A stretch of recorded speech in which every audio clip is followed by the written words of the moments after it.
E aí, amigos, tudo bem? Estou aqui para iniciar uma série de vídeos sobre direito tributário. Iremos começar com um vídeo introdutório abordando as principais conceituações, assim como as considerações gerais e os princípios da Constituição que são aplicáveis a esta disciplina. Inicialmente, a gente tem que explorar o conceito de direito tributário. E a gente extrai que o direito tributário ele é ramo do direito público. Ou seja, ele só regula atividades e funções do Estado e não dos particulares. O direito tributário possui uma natureza obrigacional, ou seja, ele pode cobrar uma prestação, ele pode ser credor de uma prestação. E essa prestação ela deve ser exigida de alguém, que no caso somos nós, contribuintes, né? Portanto, é uma relação de crédito e de débito entre sujeitos de uma relação jurídica, que é o Estado e os particulares.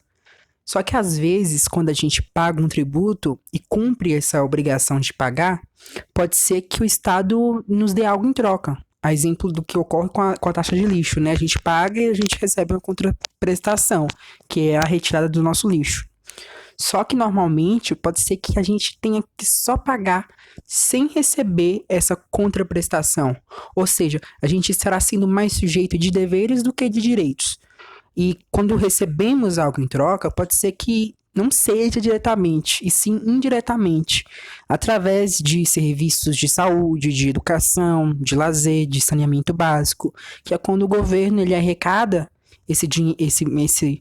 essa quantia através dos nossos tributos, do pagamento de tributos, para que se revista e se direcione aos cofres públicos para custear serviços de interesse público. Só que cabe lembrar que o nosso Código Tributário Nacional, ele é de 1966. E a Constituição Federal, ela já é de 88. Ou seja, ela é bem mais nova. Quando ela foi promulgada, ela acabou reestruturando o sistema tributário. Só que as normas gerais do direito tributário, a partir daí, elas tinham que ter sido reguladas, elas devem ser reguladas por uma lei específica. Só que o CTN, ele continua valendo em algumas partes, mas somente nas partes que são compatíveis com a Constituição Federal, né? Ou seja, no que foi incompatível com a Constituição Federal, a CTN não vai ser aplicada. E as normas do direito tributário, elas normalmente são consideradas normas de rejeição social, porque mesmo sem entender ou ver no que são investidos os tributos que a gente paga, acaba que as pessoas, a sociedade, de modo geral, ela tem certo preconceito. A palavra imposto, por exemplo, é sinônimo de uma forma do Estado angariar fundos às nossas custas. Quanto ao polo ativo do direito tributário, ou seja, quem é o credor dessa relação obrigacional, são os entes tributantes, que são as pessoas jurídicas e não físicas de direito público interno, que é a União, os estados, os municípios e o Distrito Federal. Em tópico próprio, a gente aborda sobre os territórios, até porque atualmente não existe nenhum território aqui no solo nacional, mas isso já é um tópico a ser abordado mais na frente, logo à frente. No polo passivo, temos o contribuinte, que somos nós, réis mortais, que podemos ser pessoas físicas ou jurídicas. O Estado, quando ele angaria dinheiro, ele pode realizar isso tanto através da receita pública originária, quanto através da receita pública derivada. A receita pública originária, que é quando o Estado ele arrecada dinheiro por meios comuns às pessoas de direito privado. Isto é, ou seja, através de locação de imóveis, de doações, enfim, o Estado fica pelado e se veste de particular, assumindo contratos que normalmente são assumidos por particulares. O município pode, por exemplo, alugar uma casa que pertence a ele ou pode vender um imóvel no contrato de compra e venda. Não é comum, mas acontece, né? A gente, inclusive, quando a gente está estudando o direito das sucessões, a gente tem as hipóteses em que o Estado herda, né? Quando não tem sucessores legítimos, que são sucessores necessários, os colaterais, enfim.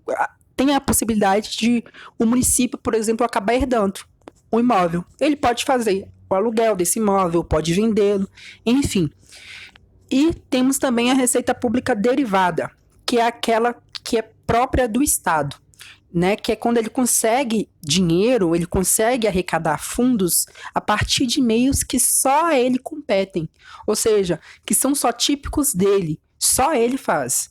Ele usa da própria soberania que a nossa população outorgou a ele. São os tributos, as multas administrativas, as multas penais, multas ambientais também podem serem tidas como exemplos. Agora, voltando à Constituição Federal, é ela quem dá os parâmetros e os princípios para que as leis regulamentem os tributos. Mas é só a lei, né, em regra, só a lei ordinária é quem vai dizer em qual caso você vai ter que pagar um tributo. Então, a Constituição Federal não cria imposto. Ela só outorga competência para que algum ente crie e cobre. Então, assim, em geral, a Constituição Federal ela possui 3 funções que são muito importantes, né, no direito tributário. Primeira, ela outorga a competência tributária à União, aos estados, ao Distrito Federal e aos municípios. Ela outorga. Segunda função, ela estabelece as espécies de tributos, né? Ela só está estabelecendo as espécies, ela não está criando tributos específicos. Ela estabelece as espécies, que são os impostos, as taxas, as contribuições de melhoria. Tá vendo? Taxa é uma coisa genérica, é uma espécie. Agora, cabe a um ente tributante criar um tipo de taxa. Por exemplo, a taxa de lixo.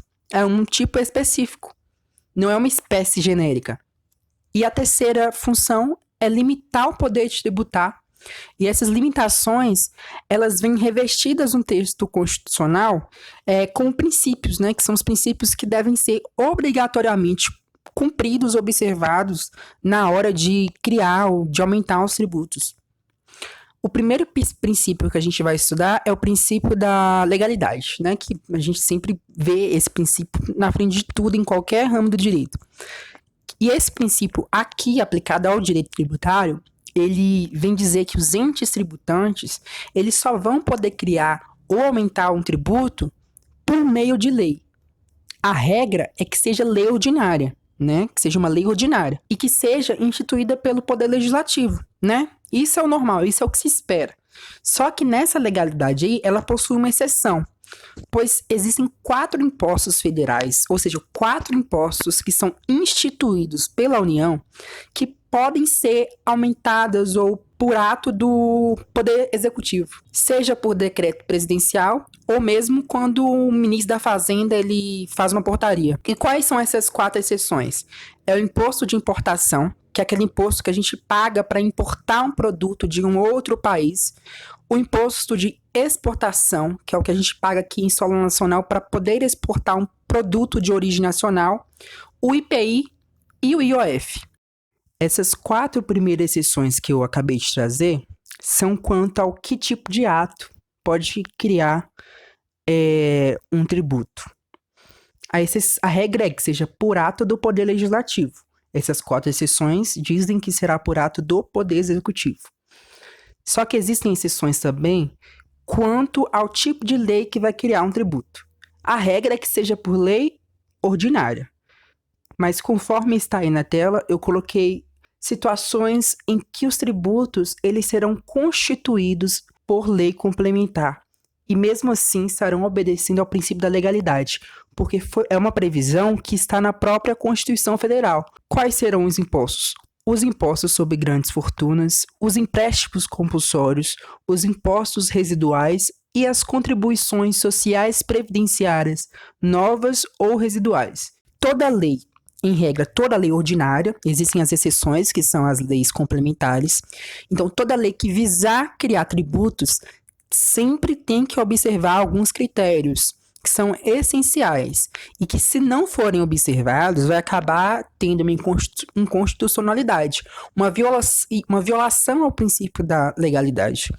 E lembrando que princípio ele está considerado naquela pirâmide como acima da lei. Ou seja, princípio é lei da lei, ela é mais importante, não pode ser de forma alguma violado. Os 3 parâmetros, os 3 critérios para a lei observar são os seguintes. Toda lei que visa instituir tributo tem que ter alíquota. O que é a alíquota?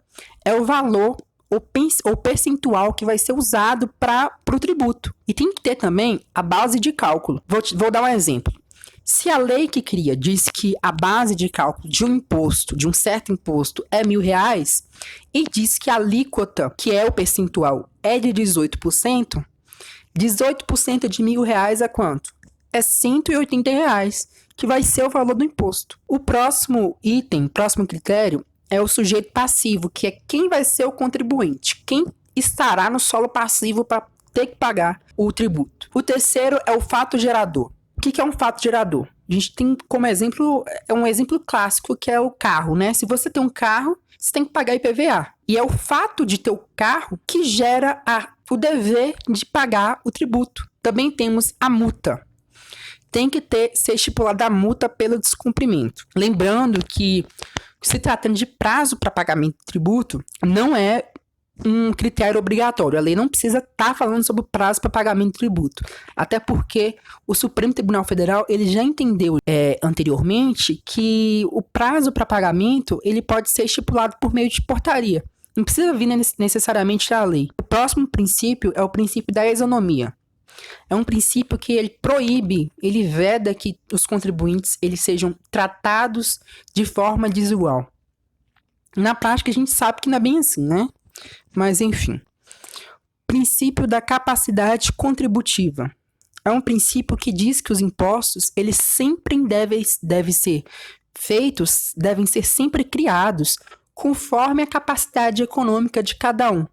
Entendeu? Então, tem que ter um caráter, digamos, pessoal, sempre que for possível. Como exemplo, a gente tem um imposto de renda, né, que considera quanto que você ganha para poder pagar certo percentual que é proporcional ao seu rendimento. Princípio da irretroatividade. É um princípio que vem falar que a lei ela deve abranger fatos geradores, que eu já expliquei anteriormente, o que são os fatos geradores, deve abranger fatos geradores que eles sejam somente posteriores à sua criação.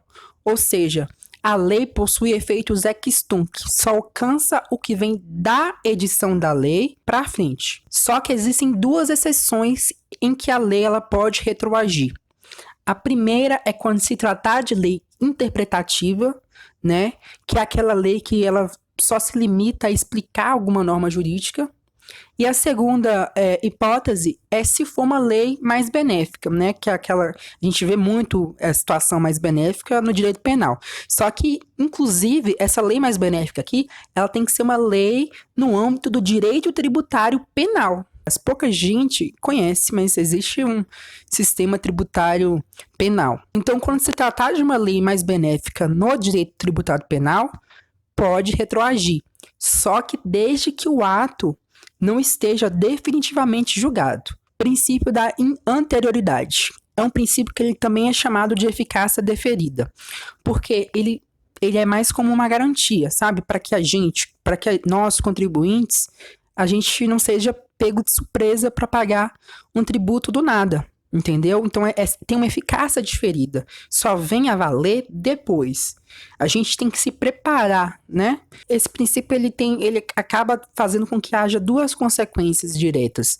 A primeira consequência é que os entes tributantes, eles não podem cobrar tributo no mesmo exercício financeiro em que tenha sido publicada a lei que ou aumentou ou criou um tributo. O que é o exercício financeiro?